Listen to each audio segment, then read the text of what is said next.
Diasco Foot, miroir du football de la diaspora congolaise.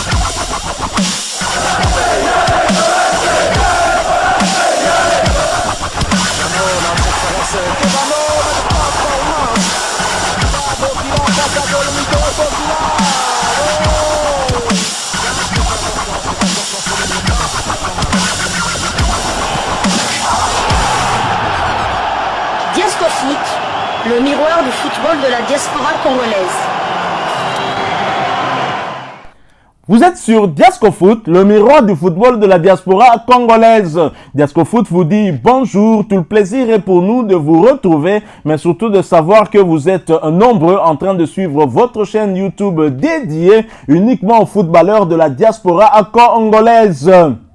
C'est l'heure de partager avec vous quelques news que nous avons pu récolter pour vous, des news concernant la tanière de léopard de la République démocratique du Congo, et cela dans le cadre de cette première livraison sportive de ce dimanche 2 juin 2024. Une livraison qui nous emmène du côté de la fédération. Les léopards se trouvent du côté de Rabat au Maroc pour préparer leurs deux rencontres dans le cadre des éliminatoires du mondial 2026.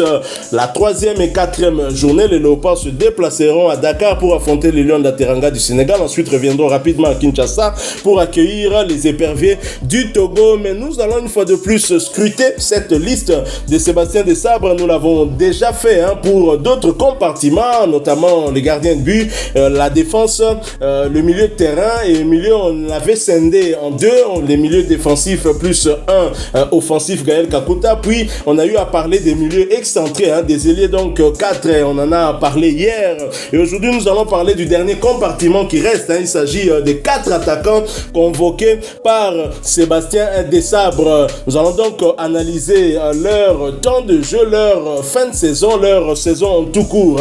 Était-il performant? Est-ce que leur convocation dans la tanière est justifiée? Et donc parmi les 4 attaquants, un rejoint la tanière pour la toute première fois. Il s'agit de Samuel Essende, sociétaire de Vidzela, qui est donc devenu international congolais, et dont bien évidemment on va analyser aussi ses statistiques.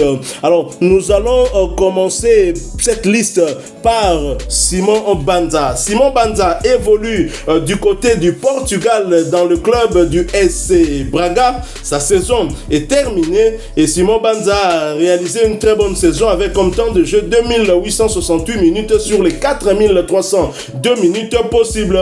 Simon Banza a participé à 40 des 44 matchs avec son club. Il a inscrit 23 buts, toutes compétitions confondues, et délivré 5 passes décisives.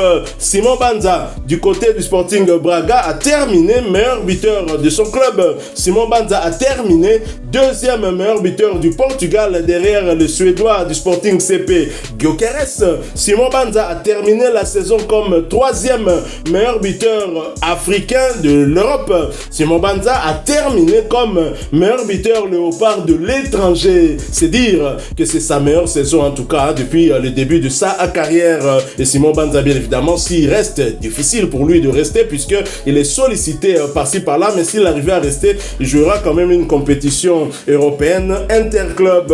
Nous restons toujours au Portugal pour parler d'un néo-léopard. Il s'agit de Samuel Essende. Essende, un nom bien connu dans la tanière puisqu'on a déjà eu un avant-centre tout aussi mbinga, tout aussi grand que Samuel Essende. Rappelez-vous de la victoire des léopards de la RDC lors de la CAN 96 en Afrique du Sud contre le Libéria de George Weah, Mr. George, le seul Africain à avoir remporté le Ballon d'Or. Et nous avons remporté ce match sur le score de 2-0. On avait besoin justement de gagner par 2-0 parce que le match précédent, nous l'avions perdu face aux Gabonais sur le score de 2-0. Donc pour passer au premier tour, puisque nous étions dans un groupe à 3, le Nigeria ayant été en tout cas finalement chassé ou s'était retiré pour un problème politique entre le Nigeria et l'Afrique du Sud. 2 buts inscrits, l'un par le papa de Romelu et l'autre par Essende justement. Et Samuel Essende qui évolue malheureusement dans un club qui est relégué en deuxième division portugaise.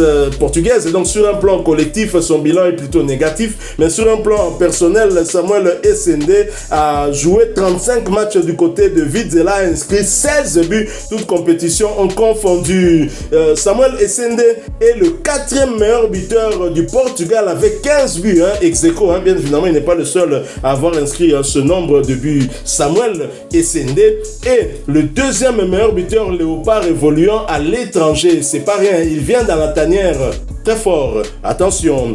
Nous quittons Samuel Essende, nous allons cette fois du côté de l'Angleterre, à Brentford, pour parler du meilleur buteur congolais lors de la dernière CAN avec 2 réalisations, vous l'avez compris, il s'agit de Yohan Wissa. Yohan Wissa dont la saison également terminée. L'international congolais a 2786 minutes de temps de jeu sur les 3538 minutes possibles.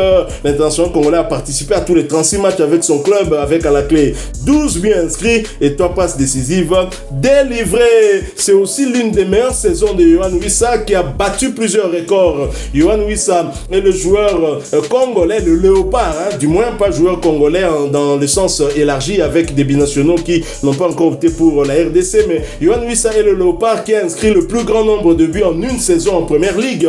Yohan Wissa est le joueur léopard qui a inscrit le plus grand nombre de buts pendant toutes les saisons. Il a évolué en première ligue, bien évidemment. Et Yohan Wissa est sur une très très bonne dynamique. On espère qu'il va aborder ce match contre le Sénégal avec cette même dynamique. Ensuite, terminons avec le cyborg congolais Fiston Mayele Ekalala. Fiston Mayele Ekalala qui évolue du côté de Pyramide FC en première division égyptienne à 2347 minutes de temps de jeu sur les 3121 minutes possibles. L'international congolais a participé à 30 des 32 matchs avec son club.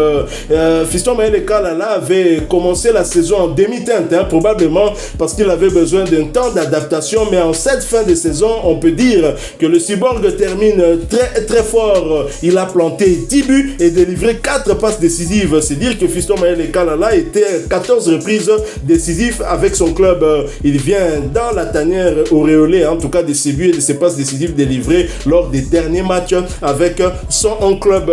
Voilà donc 4 attaquants dont 3 ont figuré dans la liste de Sébastien Desabre lors de la dernière CAN et 1 fait son entrée. Est-ce logique d'avoir ces 4 attaquants? Tout à fait. Les chiffres, les stats, les chiffres parlent pour eux. 61 buts marqués pour nos 4 attaquants. Je ne sais pas s'il y a une équipe en Afrique, une équipe qui va jouer les éliminatoires, dont ces joueurs sont autant prolifiques que les nôtres. Donc vous avez parlé de Simon Banza, 2e meilleur buteur du championnat. On peut dire niveau africain, il est le 3e meilleur buteur africain. Sa meilleure saison, Yohan Wissa, sa meilleure saison en termes de chiffres, 3e meilleur buteur africain du championnat anglais derrière Mo Salah et le Sénégalais Nicolas Jackson. Vous parlez de Samuel Essende, sa meilleure saison tout court depuis qu'il est joueur professionnel. Donc nous avons déjà 3 des 4 attaquants qui ont réalisé leur meilleure saison. Et c'est pas des là on parle pas des joueurs qui jouent en Bulgarie, au Kazakhstan ou en Lettonie. On parle de la première ligue anglaise, du championnat portugais et même Fiston Mayele qui joue dans le meilleur championnat africain. On peut dire puisque Ali c'est le Real Madrid d'Afrique. Donc on peut dire que on a de quoi voir lors de ces on a des arguments à faire valoir. Mais le comble, c'est l'ironie du sort, et c'est que c'est ce compartiment qui nous pose un peu problème car nos attaquants ne marquent pas. Les 2 derniers matchs officiels, on n'a pas marqué de but. Même pendant les 7 matchs de la CAN, nos attaquants n'ont pas marqué de but. On peut encore remonter du match avant le Soudan. Notre attaque n'avait pas marqué de but, donc c'est compliqué. Mais bon, avec des stats pareils, donc bon, on a de quoi pouvoir venir. C'est ça. Donc, voilà, un compartiment, je dirais, aussi sérieux. En club, ils sont très très bons, mais nous espérons que leur compteur sera en tout cas décanté lors de ces 2 matchs des éliminatoires. Parce que comme vous l'avez dit, lors de la dernière CAN, ils sont restés muets. Mais attention, Cédric Bakambu, qui fait partie de ce compartiment, avait quand même délivré la première passe décisive de la compétition du côté congolais. Bien évidemment, une passe délivrée à Yohan Wissa pour l'égalisation contre la Zambie. Tout à fait. Si je peux... Non, oui, c'est vrai qu'il y a... Cédric Bakambu qui avait. Donc en match officiel, les 9 derniers matchs officiels, il n'y a que. Les 10 derniers matchs officiels, il n'y a que Fiston Mayele qui a marqué les 2 buts. Comment il s'appelle, Cédric Bakambu avait marqué un but, mais en match, c'était en amical face à la Nouvelle-Zélande. Ouais, voilà.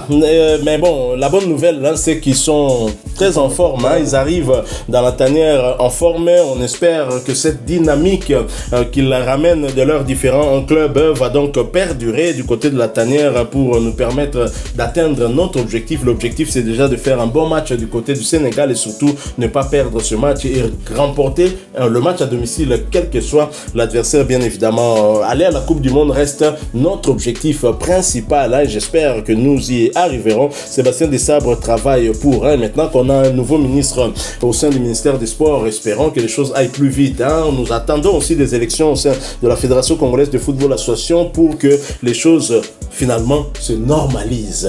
Voilà qui met fin à cette première livraison sportive de ce dimanche 2 juin 2024. Si vous l'avez aimé, laissez-nous un maximum de j'aime. Merci de partager avec nous en commentaire votre point de vue. Abonnez-vous si vous êtes nouveau sur cette chaîne Diasco Foot parce que nous sommes le miroir du football de la diaspora congolaise.